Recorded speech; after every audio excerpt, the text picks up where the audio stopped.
Our new topic for today is about sin. What is it? And this is part one.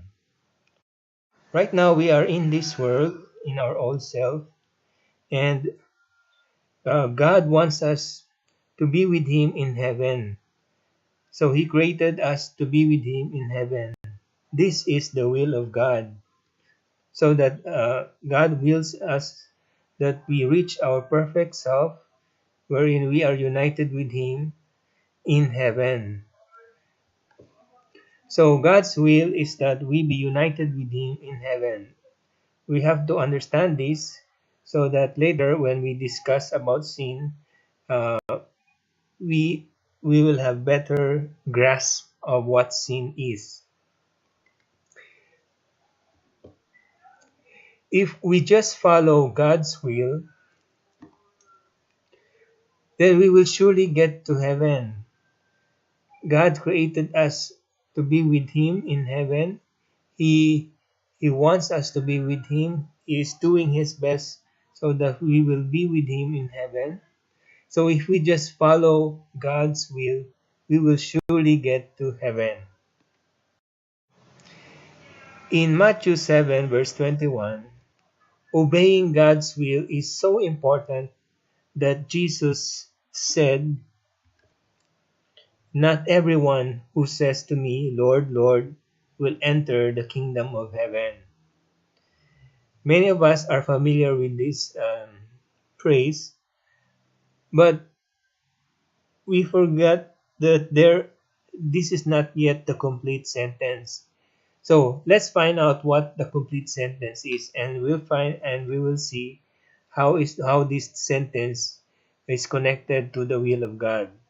Not everyone who says to me, "Lord, Lord," will enter the kingdom of heaven, but only he who does the will of my Father who is in heaven. So only those who follow the will of the Father in heaven will enter the kingdom of heaven. That is how important following God's will is. So, as long as we follow God's will, we will reach our destiny. And this is God's plan for all of us. But sad to say, when we decide to follow our own pathway, we end up in our fallen self. We are not able to reach our perfect self, but we end up in our fallen self. This is because we we went out and go out against the will of God. And therefore, our first understanding of sin is that sin is against God's will. When we commit sin, we are going against God's will because we have chosen a pathway for ourselves that is not the will of God. In the Bible, we have another meaning for sin. Sin, the Hebrew word for sin is kata, which means missing the mark or goal. The Greek word for sin is hamartia. This means missing the mark or the goal. So if our goal is to be with God in heaven, sin is we have missed the mark. We are not able to reach our goal to be with God in heaven. And that is the meaning of sin in Bible. So another meaning of sin is that it is failure to hit the mark. We are unable to be with God in heaven. What does it take to be? What is in this journey that we have to do?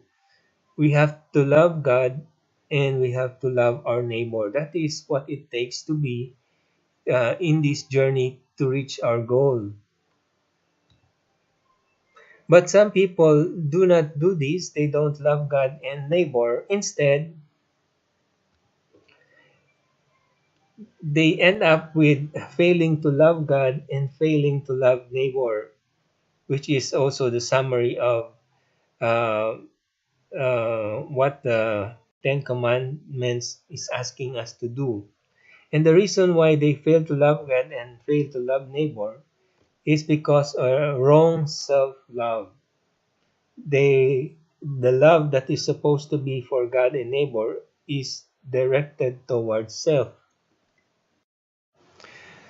So what is sin? Sin is an act that is against God's will.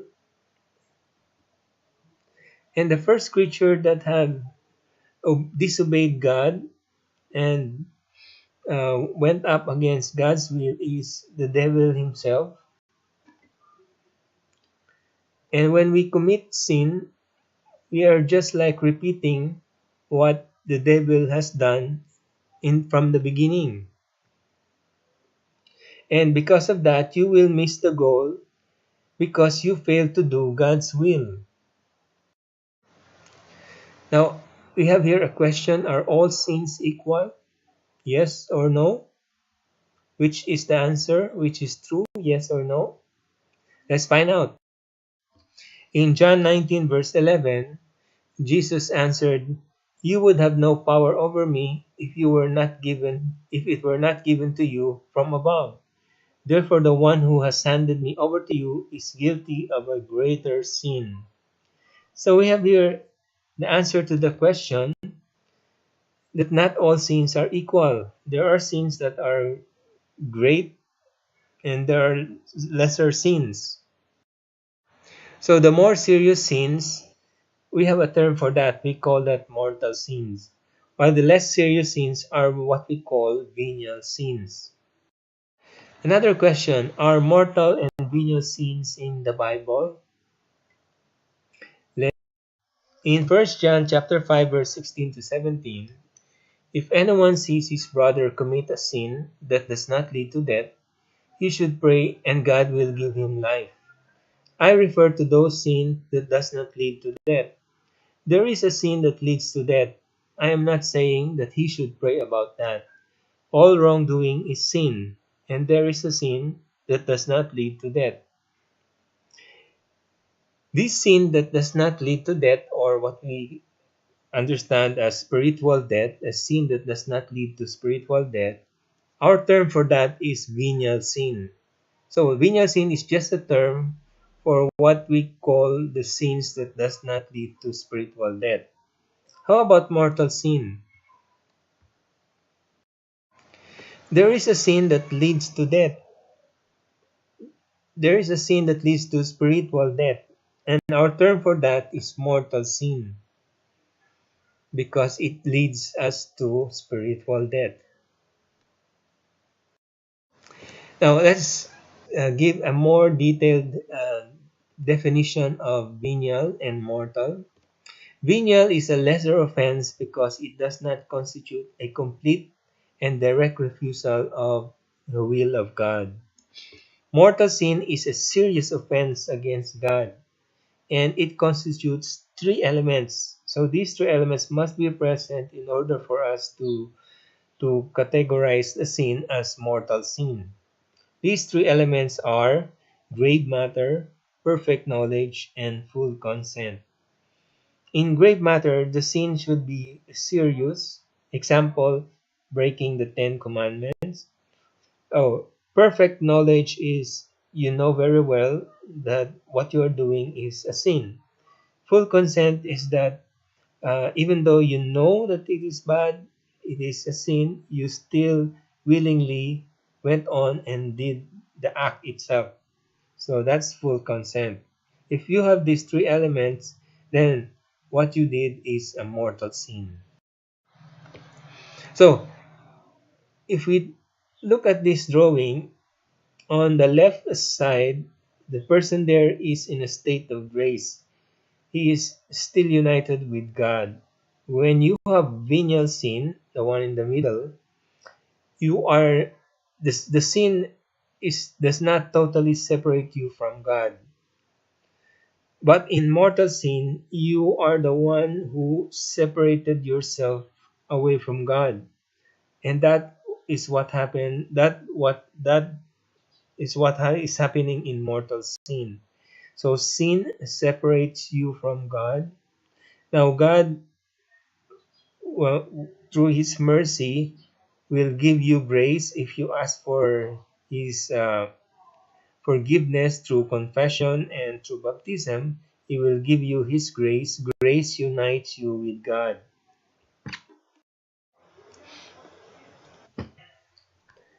So, in this new drawing, in this new diagram, you have here two areas. The one in the gray below is a shaded gray area, and this is where the devil is, because from the beginning he already went up against God's will. He has no sanctifying grace.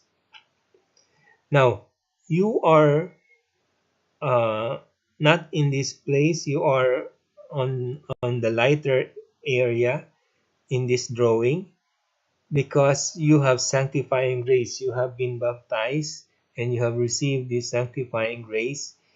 And as long as you are doing God's will, you remain there. But when you commit mortal sin, you will lose your sanctifying grace, and you will separate yourself from God, and you will be in this gray area, and you will be with the devil, and you are already forming relationship with the devil. This is what happens to you when you commit a mortal sin. You separate yourself from God, and you end up together in this side with the devil. So when you commit sin, a demon attaches to you. If it has been a year since your last confession, then probably there are already many demons that are attached to you. So every time you commit mortal sins, demons become attached, or you have formed relationships with the devil. So if it has been over 10 years that you have 10, 20, or 30 years that you have not yet confessed, then maybe there are already hundreds or thousands of demons that are attached to you, or you have many relationships with demons, and it will be harder for you to come back on your own, and that would uh, take help from God. You need God to help you.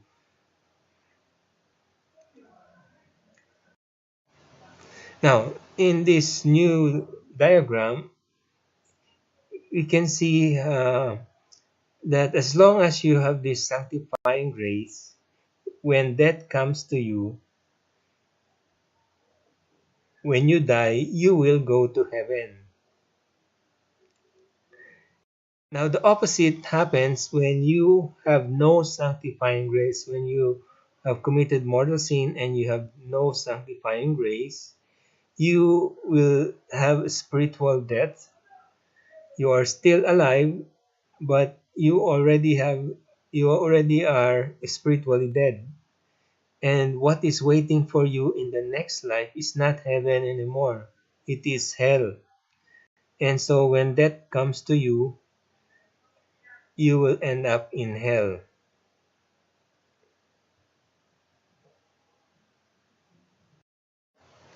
So how do I know if the sin I have committed is mortal sin? So again, the three elements, grave matter, full knowledge, and full consent. If all these three elements are present, then you have committed mortal sin. So a way to understand this is that these factors in the left side can affect the severity or the gravity of the sin that you have committed. It makes it less serious now, or if you have little knowledge or without full consent, then it lessens the gravity of the sin. But if you have full knowledge, full consent, and more serious sins, then that makes the sin or the act as a serious offense against God. So let's give some examples for students out there. If you are about to take the exam and you have difficulty answering the test paper, so the devil, who has not yet have any relationship with you, he will offer you a gift in the form of a temptation. He wants to establish a relationship with you. So he gives you this gift in the form of a temptation. And if you accept this temptation, that means you already start a relationship with the devil. If you accept this temptation, that means that you are already starting a relationship with the devil. So disobeying God, sin is to choose oneself over God. So this is another understanding of sin. Sin is to choose oneself over God. Remember that only God is good and the source of all good. Evil is the absence of good. So to choose oneself over God is to ignore Him and His will.